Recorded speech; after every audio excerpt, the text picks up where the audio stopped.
सम्माननीय सभामुख महोदय, समयका लागि धन्यवाद। प्रमुख प्रतिपक्षका साथीहरूले छापामार शैलीमा के आफ्ना कुराहरू राख्नुभयो, त्यसका लागि धन्यवाद। म प्रमुख प्रतिपक्ष साँच्चै भ्रष्टाचारीहरूलाई कारवाही गर्नका लागि इमानदार हो भने तपाईहरु विषय अन्तर नगर्नुस्। सम्माननीय प्रधानमन्त्रीले बोलेका कुराहरूलाई जे खिचिचुरी गरिराख्नु भएको छ, तपाईहरुलाई नै त्यसले नाङ्गो भनेर राखेको छ। इमानदारीताका पूर्वक टोपबहादुर रायमाझीलाई ल्याएर तपाईहरुले कानुनको दायरामा बुझाउनुहोस्, त्यसैमा तपाईहरुको कल्याण छ। त्यसैले म अनुरोध गर्न चाहन्छु, विषयलाई विषय अन्तर गर्ने, खिचिचुरी गर्ने र छापामार शैलीमा सदन कब्जा गर्ने जे तपाईहरुको शैली छ, यसले तपाईहरुलाई राजनीतिक ढंगले प्रस्तुत गरेन। म विनम्रतापूर्वक सम्माननीय सभामुख महोदय मार्फत प्रमुख प्रतिपक्षलाई अनुरोध गर्न चाहन्छु। धन्यवाद। यो आरोप प्रत्यारोप यहाँ बडा चल्यो। हामी सत्य तथ्यको पक्षमा छौं। छापा मारेर कसका सम्पत्ति कति लुट्यो छापा मारिनेहरूलाई जान्नन्। नेकपा एमाले छापा मारिदामा विश्वास गर्दैन।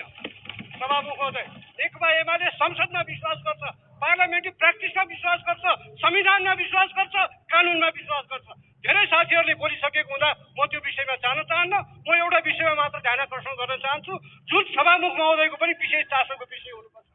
कानुन बनाउने अधिकार यो संसदको हो र योभन्दा अगाडि पनि हाम्रो एउटा प्र्याक्टिस छ, संसदको प्र्याक्टिस। सभामुख महोदय, जुन नागरिकता विधेयक अघिल्लो राष्ट्रपतिले स्वीकृत गर्नु भएन, अहिले सत्तारूढ दलको गठबन्धनको दबावमा त्यो नागरिकता विधेयकलाई वर्तमान राष्ट्रपतिबाट स्वीकृत गराएर जारी गर्ने षड्यन्त्र गरिँदैछ भन्ने म सुन्दैछु। त्यसको लागि सत्तारूढ दलको गठबन्धनको बैठक बसेर दबाब दिएको छ।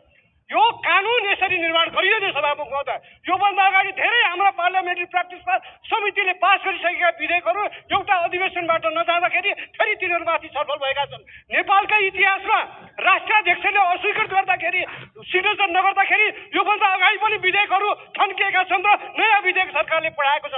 त्यसैले नागरिकता विधेयक हिउँदे अधिवेशनमा नल्याउने हामी पास गर्न तयार छौँ। हिउँदे अधिवेशनमा नल्याउने, अहिले बलशक्ति पछाडिको बाटोबाट यो नागरिकता विधेयक पास गरेर राष्ट्रपतिलाई दबाब दिने कुरा सही हुँदैन। यो कानुन बनाउने, विधेयकमाथि छलफल गर्ने यो संसदको अधिकार हो। यो अधिकार हनन गर्न पाइँदैन। त्यसैले त्यो नागरिकता विधेयक तुरुन्त यो संसदमा दर्ता गरियोस्।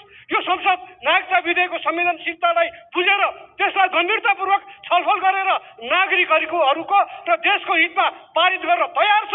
तर यदि राष्ट्रपतिबाट यसरी संवैधानिक प्रक्रिया र प्र्याक्टिस विरुद्ध जारी गरिन्छ भने त्यो नेकपा एमालेलाई स्वीकार्य हुँदैन।